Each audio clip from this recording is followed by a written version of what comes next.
안녕하세요. 유인균 발효교실의 이만석입니다. 무식초입니다.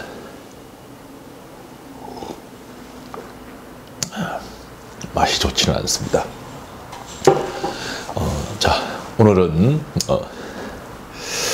여러분들께 일단 죄송하다는 말씀을 먼저 드려야겠습니다. 저희들이 부산에 유인균 천연 발효 식초 전문점을 오픈하려고 아주 몇 달을 벼르고 또 기대까지 하고 축하까지 미리 받았는데 그게 무산되었습니다. 가게는 뭐 아주 좋죠. 지금 현재 저희들이 있는 사무실 바로 아래층이고 위치도 서명권입니다. 이제 부산의 그 중심지죠. 그래서 흠잡을 데가 없을 정도로 되게 좋은데 이제 저희들한테 조금 벅찼습니다. 요게 좀 벅찼습니다. 그래서 이번에 포기하고 조금 변두리로 지금 장소를 알아보고 있습니다. 자, 미리 축하해 주신 분들께 죄송하다는 말씀을 드립니다. 과거에 제가 이걸 좀 가르쳤습니다. 뭐 아시는 분은 아시겠지만 생활역학, 사주팔자 뭐 요걸로 제가 조금 유명합니다. 뭐 그런 쪽 강사로는 그러면 이제 뭐 저는 뭐 사람들하고 개인적으로 뭐 앉아가지고 사주 보고 뭐 이런 걸 잘 하지 않습니다. 왜냐하면 그거 봐봤자 뭐 기껏하면 뭐 몇만 원인데 뭐 강의 나가면 그래도 한 돈 100만 원씩 받습니다. 그래서 뭐 1시간 강의하면 그래도 돈 100만 원 받는데 뭐 사주 봐가지고 뭐 하루 종일 해봤자 몇 푼 벌지를 못하니까 저는 안 했습니다만은 이제 가끔 이제 뭐 이렇게 친분이 있는 분들 소개를 해가지고 좀 봐달라 이러면 거절을 못합니다.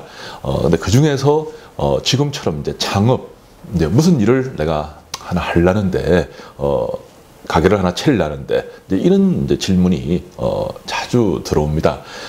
물론 이제 두렵기도 하겠죠. 새로운 일을 할 때 여러분들이 그게 잘 될지 아니면 뭐 있는 거 다 말아먹을지 두렵기 때문에 우리한테 이제 물어봅니다.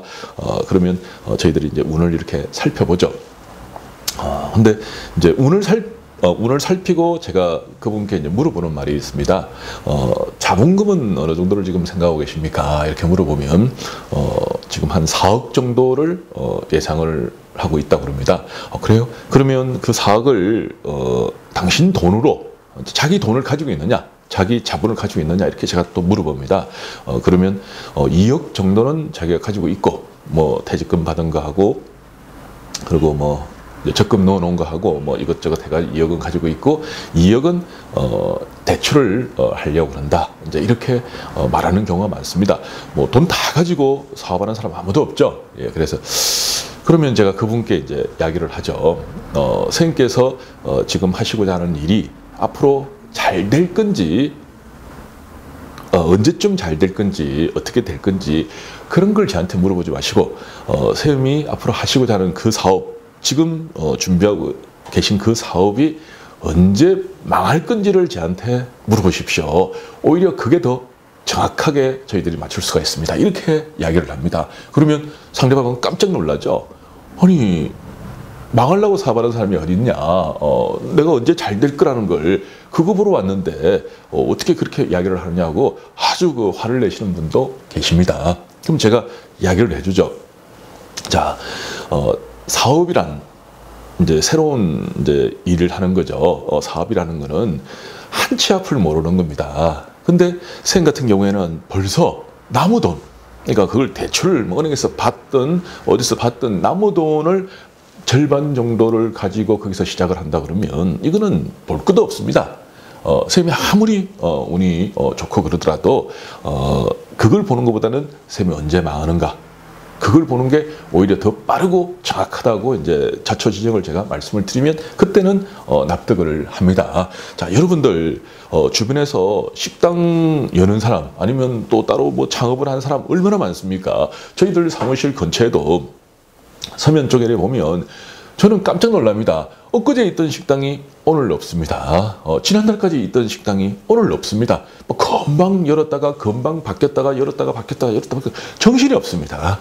그만큼 많은 사람들이 개업을 하고 많은 사람들이 문을 닫는다는 겁니다. 자, 그럴 때 여러분들이 제일 뭐 때문에 문 닫습니까? 돈이 없으니까 문 닫는 겁니다. 그래서 남의 돈을 끌어들이 가지고 하게 되면 그만큼 심적 부담을 안게 되고, 장사가 여행이 잘 되면 몰라도 잘 되지 않으면 당연히 돈이 없으면 망하는 거죠. 그래서 그런 제가 이제 이야기를 한 적이 옛날에 많았었습니다. 또 두 번째 그런 경우가 있습니다. 어떤 분이 이제 아유 뭐 저도 이번에 조그만한 사업을 새로 시작하려는데 어떻게 했습니까? 물어보면 자본금이 어느 정도 됩니까? 이러면 한 20억 정도 된다고 그럽니다. 왜냐하면 이제 부모님한테 이제 물려받은 땅도 있고 뭐도 있고 이래가지고 제법 돈이 있습니다. 그러면 그 정도 같으면 뭐 그냥 놀고 먹지 왜 그 사업을 하시려느냐. 그러니까 놀고 먹는 게 심심해서 한다는 겁니다. 그래서 뭐 20억 가지고 뭐 조그만한 사업 해가지고 뭐 큰 돈 안 벌고 그냥 뭐 심심풀이로 이렇게 이제 하면서 조금 하고 싶다, 이렇게 이제 이야기를 하는 분도 계십니다. 그러면 제가 이제 이야기를 해주죠. 아, 그래요? 그러면 총 자본금이 1억 정도 들어가는 사업을 하십시오. 이렇게 제가 이야기를 합니다. 그러면 상대방이 아니 내가 20억이 있는데 왜 1억짜리를 하느냐, 그게 무슨 사업이냐, 구멍가게지, 이럽니다. 그러면 제가 또 그분께 이야기를 해주죠. 그럼 쌤이 하고 싶은 사업이 뭡니까 하니까 20억에다가 돈을 조금 더 보태가지고 뭐 한 30억짜리 사업 아니면 40억짜리 사업 뭐 이런 걸 하고 싶다고 합니다. 그러면 앞에 하고 똑같이 이야기합니다. 언제 망하는 걸 먼저 물어보는 게 더 빠를 거다, 이렇게 이야기를 하죠. 근데 20억을 가지고 1억짜리 사업을 하라고 제가 말한 이유는요, 생각을 해보십시오. 1억짜리 사업이 아무리 안 되더라도 매달 적자가 1,000만 원씩 나더라도 이 사람은 20억 가지고 20년은 버틸 수가 있습니다. 그죠? 매달 적자가 1,000만 원이 나도. 그리고 계속 적자 나다 보면 이제 실패하고 또 실패하고 또 실패하면서 이 사람은 이제 실패의 너를 배우다 보니까 한 10년 정도 계속 적자 내다 보면 그 뒤에는 또 운이 바뀌어가지고 성공할 가능성도 있죠. 예, 그래서 아예 내가 가진 자본의 굉장히 작은 그런 걸 하게 되면 일단은 아무리 적자가 나고 아무리 하더라도 가지고 있는 자본이 워낙 크니까 뭐 조그만한 사업에다가 막 계속 돈을 넣을 수가 있으니까 당신은 오래 버틸 수 있고, 그러다 보면 성공할 수 있는 확률이 훨씬 높다. 오히려 이게 더 낫지 않느냐, 이렇게 이제 설명을 드립니다. 자, 이 이야기를 제가 이제 말씀을 드리는 게 어찌 보면 이제 뭐 굉장히 우스꽝스럽고 또 뭐 별 이야기 아닌 것처럼 들립니다. 근데 이번에 저희들이 이제 이 천연 발효 식초 전문점 부산에 이제 1호점을 개설하려 하다가 말았던 게 물론 할 수가 있습니다. 그 겨우 뭐 집세 해봤자 한 20만 원 정도밖에 차이가 안 났습니다만은, 근데 이제 우리가 예상했던 그 집세는 막 어찌어찌 하면 감당이 되는 거고, 근데 이제 다시 한 집세 같은 경우에는 조금 우리한테는 무리였었습니다. 그러면 그 약간의 무리, 모든 이런 작은 거에서부터 사실은 무너집니다. 약간의 그 무리를 우리가 감수하고 시작을 하게 되면 마음의 부담을 안게 되는 거예요. 그러다 보면 아무래도 이제 일을 할 때 좀 더 이제 열심히 더 뭐 이렇게 하기가 어려울 수도 있죠. 그러다 이제 그런 걸 저희들이 여러 가지를 예상을 하고 우리 형편에 맞춰가지고 변두리를 가자, 이렇게 해서 결정을 한 겁니다. 자, 여러분들이 사업을 이제 뭐 가게도 뭐 사업이니까 사업을 시작하는 사람 많습니다. 근데 그거 성공했다는 사람 100명에 하나 있을까 말까 합니다. 솔직히. 예, 그러면 그걸 성공으로 가려고 그러면 우리가 필수 조건이 있습니다. 일단은 오래 버텨야 됩니다.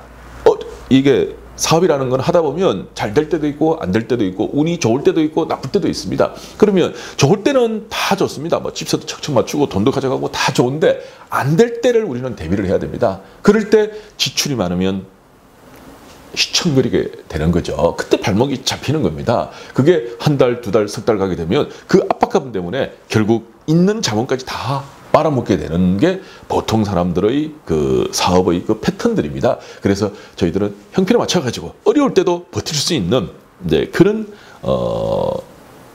판단을 저는 내렸습니다. 그리고 같이 하고자 하는 분들께 이제 말씀을 드리니까 모두들 공감을 하고 이번에 그걸 포기를 하게 된 겁니다.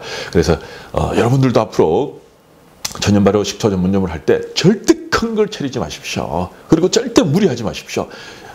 3평만 해도 됩니다. 5평만 해도 됩니다. 시설 의리의리하게 절대 할 필요 없습니다. 그래서 아주 작게, 절대 여러분께 무리되지 않는 그런 방향으로 해가지고 여러분들이 뭔 일을 하고 있다 그러면 그 일과 접목을 시키면 됩니다. 거기다 조금 옆에 기퉁이에다가 뭐 갖다 놓고 시작해도 됩니다. 그래서 차분하게 무리하지 않고 하나하나 해나갈 때 다음에 성공이라는 멋진 선물이 우리를 기다리고 있는 거지, 처음부터 무리를 하면, 작은 무리라도 절대 하지 마십시오. 무리를 하게 되면 여러분들은 결국 얼마 가지 않아 가지고 발목이 잡히게 됩니다. 저는 옛날에 과거에 이거 할 때 그런 사람들 수없이 봤습니다. 그래서 이번에 제가 거기에 판단을 미스를 해서는 안 된다고 생각해 가지고 이번에 과감하게 포기를 했습니다. 그리고 다음에 좀 변두리라도 뭐 어떻습니까? 체리 놓으면 여러분께 알려드리겠습니다. 그러면 뭐 한 번씩 놀러도 오시고, 그리고 이것도 술 아니고 식초입니다. 천연 발효 식초도 한 잔씩 하시고, 뭐 한 잔에 2잔 해도 됩니다. 뭐 10잔 해도 상관없습니다. 그래가지고 맛도 보시고 이런 공간을 최대한 빨리 한번 만들도록 하겠습니다. 이번에는 괜히 제가 뭐 자랑만 많이 하고 호들갑만 떨고 결국 못하게 돼가지고 사실 좀 쪽팔립니다. 그래서 겸사겸사 영상으로 사과부터 드리는 걸로 이번 일을 매듭을 짓고 싶습니다. 자, 감사합니다.